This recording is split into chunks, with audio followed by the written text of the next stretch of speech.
Olá, caros amigos do YouTube, eu sou Kátia Magalhães, sejam todos muito bem-vindos ao canal Chá com Debate, o seu espaço de interlocução livre e democrática na internet.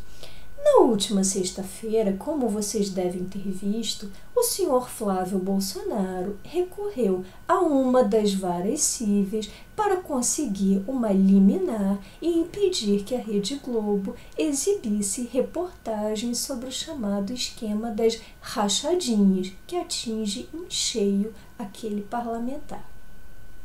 Mais uma vez, não consegui a íntegra da decisão para comentar aqui com vocês, porque a juíza do caso colocou o assunto em segredo de justiça.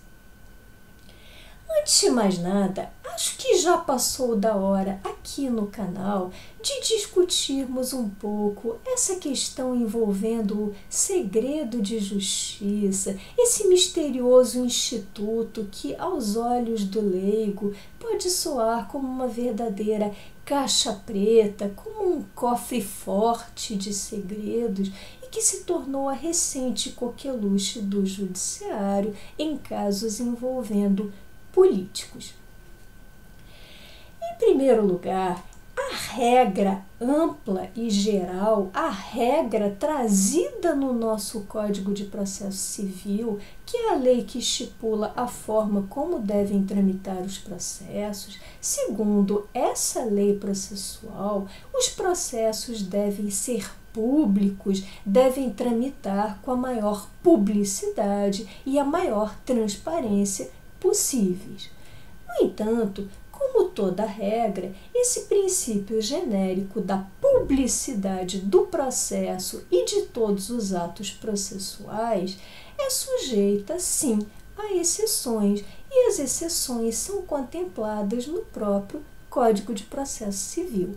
Vamos a elas. Elas são em um número muito restrito, mas é importante que falemos um pouco delas aqui, até para podermos identificar se esse caso de Flávio Bolsonaro realmente seria um caso a ser colocado em segredo de justiça.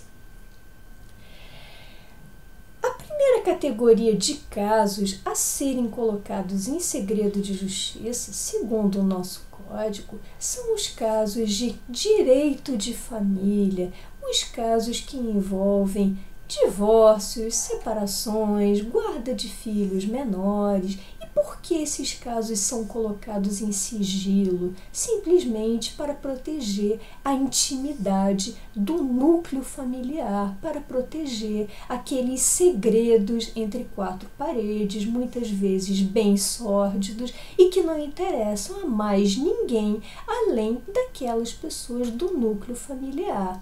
E aí, quem já tiver adentrado alguma das varas de família, certamente já terá visto aquela inscrição S.J. na porta das varas, que é o chamado segredo de justiça, é o sigilo absoluto em torno da intimidade familiar. Outro caso elencado pela lei como segredo de justiça são os casos envolvendo arbitragens. Para quem não sabe, a arbitragem é uma forma alternativa de solução de conflitos entre partes privadas mediante contratos, mediante pactos de arbitragem, e muitas vezes esses próprios pactos contemplam cláusulas de sigilo, de dever de confidencialidade. E o nosso novo Código de Processo Civil incorporou esses casos de arbitragem aos casos que devem tramitar em segredo de justiça. Outros casos que também tramitam em segredo de justiça são os casos de interesse público ou social, ou seja, casos extremamente delicados, mais particularmente casos que envolvam a própria segurança nacional, a própria segurança, a própria soberania do país. E aí, depois desses comentários sobre esses casos muito específicos trazidos no Código, indago a vocês: Em qual dessas hipóteses se encaixaria o senhor Flávio Bolsonaro, esse senhor que passou a vida sendo um político profissional, sustentado pelos cofres públicos, pelos pagadores de impostos e que teria toda a obrigação do mundo de desnudar a sua vida pública diante daqueles que os sustentam, esses mesmos pagadores de impostos. Em qual desses casos estaria o senhor Flávio? Gostaria muito de ouvir a opinião de vocês aqui a respeito. Eu definitivamente não acredito que o assunto do senhor Flávio versus Rede Globo, o assunto da veiculação dessas reportagens, se encontre em qualquer dos casos trazidos especificamente em um rol taxativo. Isso é bom deixar claro aqui, o rol é taxativo, não se admite que outros casos, além desses mencionados no Código, sejam colocados em segredo de justiça. Dessa forma, não entendo definitivamente, não enxergo a razão pela qual o caso de Flávio possa se encontrar em segredo de justiça. Agora, passando ao assunto propriamente dito, ao cerne do assunto, que nada mais é, na minha opinião, do que uma censura exercida por um político profissional, graças ao braço do judiciário, graças ao amplo apoio de uma decisão judicial.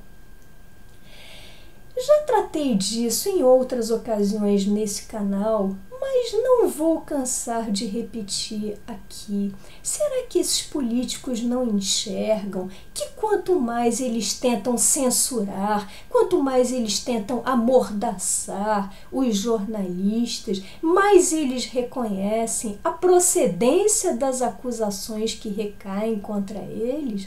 Afinal, como já diz o velho ditado, quem não deve, não teme. E se essas pessoas não tivessem qualquer envolvimento com todos esses esquemas de corrupção, de ilicitudes, elas nada teriam a temer, apenas dariam satisfações à população, dariam satisfações aos seus governados e não teriam que temer a ação da imprensa, nada teriam a temer. Portanto, acredito, reitero uma posição já manifestada aqui antes, que todas essas tentativas de censura são, antes de mais nada, formas de admissão de culpa.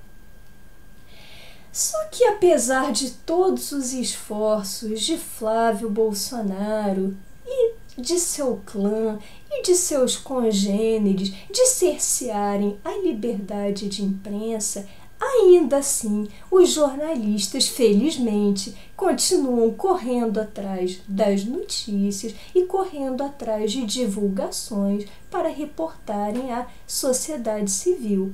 E dessa forma, o antagonista conseguiu acesso a 2 pequenos trechos da decisão dessa juíza de uma vara civil aqui do Rio, que cerceou a Rede Globo. E gostaria de comentar aqui um pouco com vocês os 2 trechos que li, cujo link deixarei aqui na descrição para que vocês também acompanhem. Em um dos trechos, a juíza afirma textualmente que a divulgação de documentos sigilosos poderá comprometer a rigidez das investigações, ou seja, a regularidade no curso das investigações. Contudo, Excelência, Excelentíssima Magistrada, a senhora sabe que os documentos que chegam à imprensa, que vazam à imprensa, já não são tão sigilosos assim, a ponto de comprometer a regularidade das investigações, dos inquéritos. Afinal, para isso temos uma polícia que tem que zelar, sim, pelo sigilo de muitos documentos, tem que manter vários documentos em sigilo, sob pena de comprometer o curso das investigações, sob pena de permitir que os próprios investigados venham a destruir outros documentos correlatos ou venham, por exemplo, a coagir testemunhas de fatos relacionados a esse ou aquele documento. Mas esse, excelência, é o papel da polícia, não o papel da imprensa, que está aí para divulgar e para manter informada a sociedade que custeia tudo isso. O segundo trecho ao qual o antagonista teve acesso é ainda mais pitoresco que o primeiro. Vejam, nesse segundo trecho, a magistrada conclui de forma muito enfática que a divulgação dessas notícias pode vir a comprometer a imagem do senhor Flávio Bolsonaro enquanto pessoa pública.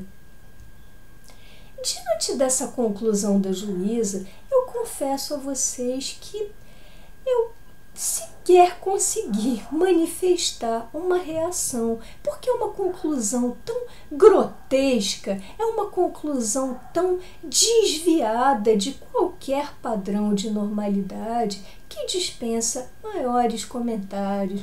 Ora, excelência, excelentíssima magistrada, exatamente pelo fato do senhor Flávio Bolsonaro ser uma pessoa pública, ser um agente público, um político profissional que não soube fazer na vida absolutamente nada, além de concorrer a cargos públicos na esteira do seu papai, na esteira da imagem do seu pai, do seu querido Jair Messias, exatamente devido ao fato de esta pessoa ocupar cargo público, ele teria sim que levar ao público em minúcias a sua vida pública, a sua vida financeira, todos esses detalhes. Ele teria esse dever de prestação de contas. Só que a senhora, excelência, em sua decisão, a senhora reflete muito bem essa visão distorcida de boa parte da elite política, que enxerga a política como um fim em si próprio e não apenas como um meio para a solução de problemas no espaço público. A senhora reflete muito bem essa visão empedernida de pessoas que se acham praticamente ungidas de um direito divino, quase como que os soberanos totalitários, os déspotas de séculos atrás. Essas pessoas se acham praticamente uns deuses na terra que não tenham de prestar satisfações a quem os sustenta, aos pagadores de impostos que com o suor do seu trabalho custeiam toda essa farra, pagam por tudo isso. E aí pergunto à senhora, excelência, excelentíssima magistrada, onde está o dever de prestação de contas dos políticos? Onde está o tão conhecido princípio da accountability, que é exatamente esse dever de responsabilização, de prestação de contas, que é tão em voga em todos os países mais lúcidos que o nosso, mas que entre nós é só mesmo uma abstração, porque na opinião de pessoas como a senhora, douta magistrada, essas pessoas devem mesmo, esses políticos devem ter todo o direito de permanecer encastelados, sem prestar qualquer satisfação, sem prestar contas à população que governam. Infelizmente, esse não foi o único episódio de censura imposto por políticos pelo braço judiciário.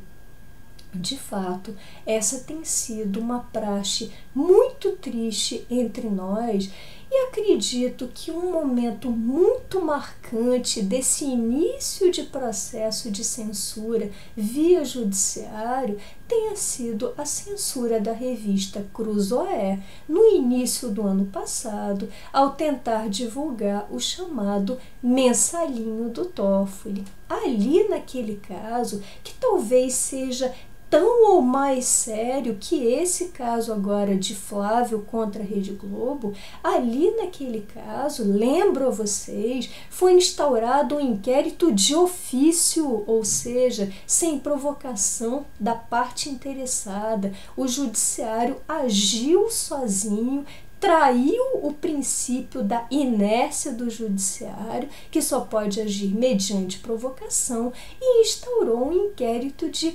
ofício, atuando como um verdadeiro censor. De lá para cá, temos visto a miúde esses episódios de censura, sempre nos interesses dos titulares de todos os poderes, dos senhores dos poderes que nos governam.